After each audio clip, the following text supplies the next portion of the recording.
আসসালামু আলাইকুম গাইস। এ হচ্ছে আমার কাজিনের মেয়ে, এর নাম মিরাব। এ আমার সাথে প্রতিদিন আমার বাসায় আসে। আমরা বাসায় এসে খুবই এনজয় করি, খুবই মজা পাই।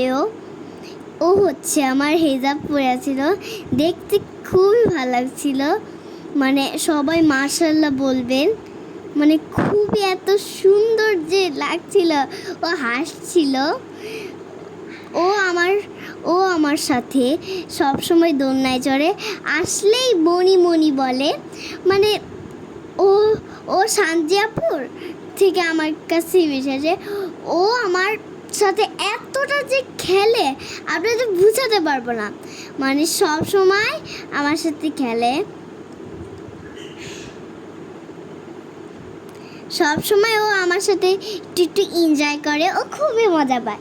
ও যদি আপনারা একটু কিছু বলেন, ও হেসে দেবে। মানে আমি যা এত ওকে পছন্দ লেগেছে, আমরা আপনাদের বুঝাতে পারবো না। মানে খুবই পছন্দ লেগেছে আমার।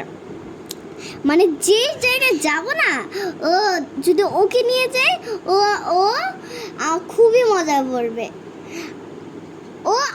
ও করলা খেতে খুবই পছন্দ করে। ও এই যে এই ফলটাকে মনে করছে করলা, তাই এটা বারবার চাবাচ্ছিল। তারপর আমি বলি, এটা করলা না, তুমি অন্যটা খেয়ে গেল। তা আমার কথা শুনবে নাকি? ওটা মুখে দিবে সবসময় আমাকে, মানে না দিও শান্তি পাবে না এমন যে সব সময়। তাও আবার দাঁত দিয়ে আম নাম করে খেতে যাচ্ছিল। আমি ঠাস করে